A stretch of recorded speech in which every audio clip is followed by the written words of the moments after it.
আসসালামু আলাইকুম ওরহমতুল্লাহি ওয়াবারাকাতুহ।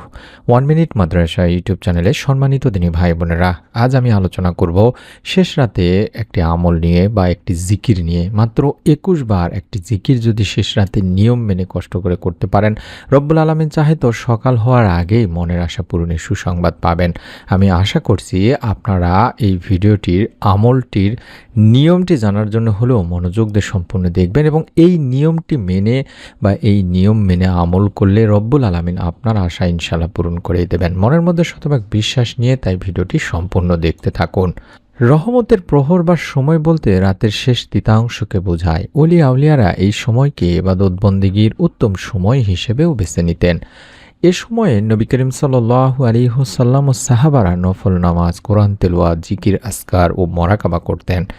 এছাড়া হযরত রাসূল পাক সাল্লাল্লাহু আলাইহি ওয়াসাল্লাম প্রায় সারা রাতই আল্লাহর দরবারে নামাজ, কান্নাকাটি, নফল ইবাদতে মশগুল থাকতেন। তিনি শেষ রাতে বিভিন্ন নফল ইবাদত শেষে কিছুক্ষণ ঘুমাতেন, তারপর উঠে ফজরের নামাজ আদায় করতেন। যদিও নবীজি সাল্লাল্লাহু আলাইহি ওয়াসাল্লাম চাইতেন না তারা এতটা কষ্ট করুক।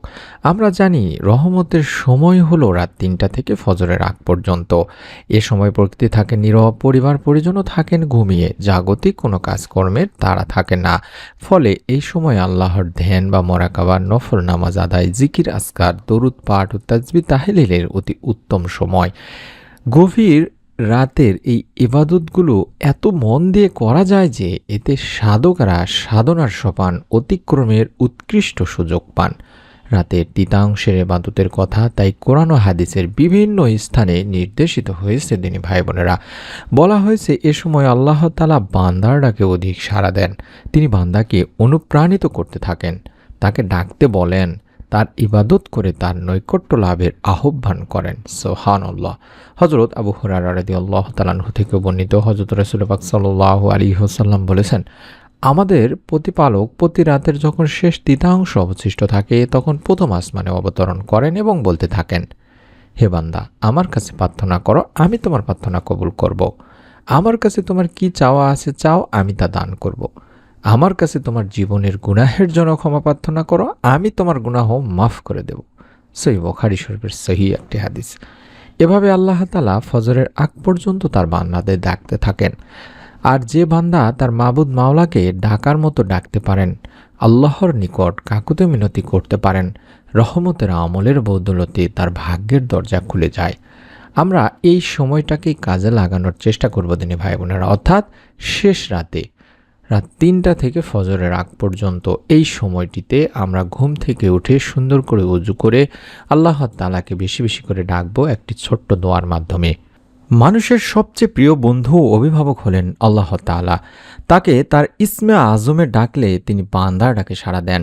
বান্দা যদি তাকে ইসমে আজম সহকারে ডাকার মাধ্যমে তার কাছে কোনো কিছু সাহায্য চায়, তিনি ওই বান্দাকে তা দান করেন।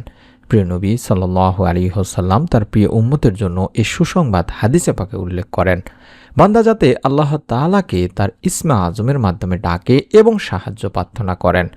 হযরত বুরায়দা রাদিয়াল্লাহু তাআলা আনহু বলেন, আল্লাহ রাসূল সাল্লাল্লাহু আলাইহি ওয়াসাল্লাম এক ব্যক্তিকে এরূপ বলতে শুনলেন, অর্থাৎ যে দোয়াটি দেখাচ্ছি বা জিকিরটি দেখাচ্ছি এটি আমাদেরকে পড়তে হবে অন্তত ২১ বার। দিনী ভাই বোনেরা, ছোট্ট নিয়মটি আমি আবারও বলে দিব, আশা করছি ভিডিওটি জুড়ে থাকবেন এবং দোয়াটির আরবি এবং বাংলা দুটি উচ্চারণই আপনারা দেখতে পাচ্ছেন, সংগ্রহ করে নেবেন।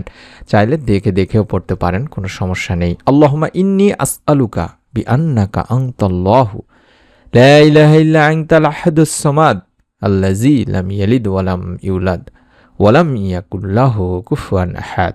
আশা করছি আপনারা এই দোয়াটির স্ক্রিনশট নিয়ে নিয়েছেন।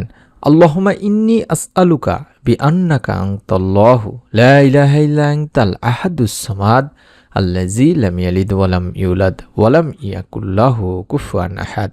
এভাবে পড়তে হবে ২১ বার। দোয়াটি পড়ার আগে পরে কিছু আমল রয়েছে বা নিয়ম রয়েছে, আমি নিয়মটি কিছুক্ষণের মধ্যে শিখিয়ে দিচ্ছি ইনশাআল্লাহ। এই দোয়ার অর্থ হচ্ছে, হে আল্লাহ, আমি তোমার কাছে প্রার্থনা করি এবং আমি জানি যে তুমি একমাত্র আল্লাহ, তুমি ব্যতীত কোনো মাবুদ নেই। তুমি এক, অনন্য, মুখাপেক্ষীহীন ও অন্যদের নির্ভরস্থল, যিনি জনক নন, জাত নন এবং যার কোনো সমকক্ষ নেই। তখন আল্লাহ রাসূল সাল্লাল্লাহু আলাইহি ওয়াসাল্লাম বললেন, সে আল্লাহকে তার ইসমে আজম বা সর্বাধিক বড় সম্মানিত নামের সঙ্গে ডাকলো। ইসমে আজম যার দ্বারা যখন কেউ তার নিকট আল্লাহ তাআলার নিকট কিছু প্রার্থনা করে, আল্লাহ তাআলা তাকে তা দান করেন, এবং যার দ্বারা যখন কেউ আল্লাহ রব্বুল আলামিনকে ডাকে তিনি তার ডাকে সাড়া দেন। তিরমিজি, আবু দাউদ, মিশকাত শরীফের একটি হাদিস। সুবহানাল্লাহ। অর্থাৎ যদি আমরা যে দোয়াটি দেখাচ্ছি এই দোয়াটির মাধ্যমে আল্লাহর কাছে কিছু চাই, আল্লাহ তাআলা আমাদের চাওয়া পাওয়াগুলো ইনশাল্লাহ পূরণ করে দেবেন। আমাদের মনে নেক আশা ইনশাল্লাহ পূরণ হয়ে যাবে। ছোট্ট নিয়মটি হলো, বাংলাদেশি সময়ে কিংবা যে যে দেশ থেকে ভিডিওটি দেখছেন, ফজরের অন্তত 2-3 ঘন্টা আগে যদি পারেন ঘুম থেকে উঠবেন। উঠে সুন্দর করে ওযু করে 2 রাকাত বা 4 রাকাত তাহাজ্জুদের নামাজ আদায় করবেন বা শেষ রাতের নামাজ আদায় করবেন।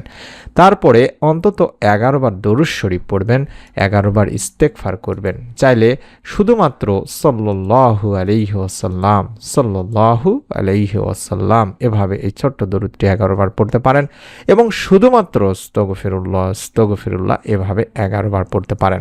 তারপরে সেই কাঙ্ক্ষিত যে দোয়া বা জিকির, ইসমে আজমের দোয়া বা জিকির, যেটাকে বলা হয় আল্লাহ তাআলার কাছে চাওয়ার সবচেয়ে সর্বাধিক পরীক্ষিত, প্রমাণিত, কবুল হওয়া আমল দিনী ভাই বোনেরা, আমরা কম বেশি সকলেই হয়তোবা জানি যে শোনা কথা যে ইসমে আজমের মাধ্যমে আল্লাহকে ডাকলে আল্লাহ তাআলা সেই ডাকে সাড়া দেন। এটি সেই ইসমে আজম। এটার মাধ্যমে আপনারা 21 বার এই দোয়াটি পড়ে যদি আল্লাহ তাআলার কাছে আপনার মনে নেক আশাগুলো তুলে ধরেন, ইসমে আজমের নামের ওসিলায় আল্লাহ তাআলার কাছে যদি চাইতে পারেন, রব্বুল আলামিন আপনার চাওয়া পাওয়া ফিরাবেন না। আপনার মনের নেক আশা ইনশাল্লাহ পূরণ হয়ে যাবে। তাই অনুরোধ করছি, একটা নিয়ত করে আমলটি করবেন। প্রত্যেকের ভিডিওটিতে অন্তত আমিন লিখে নিয়ত করুন বা মনে মনে নিয়ত করে আমলটি করবেন। আপনার নিকট আত্মীয় স্বজন, কাছের মানুষজনকে আমলটি করার কথা বলবেন।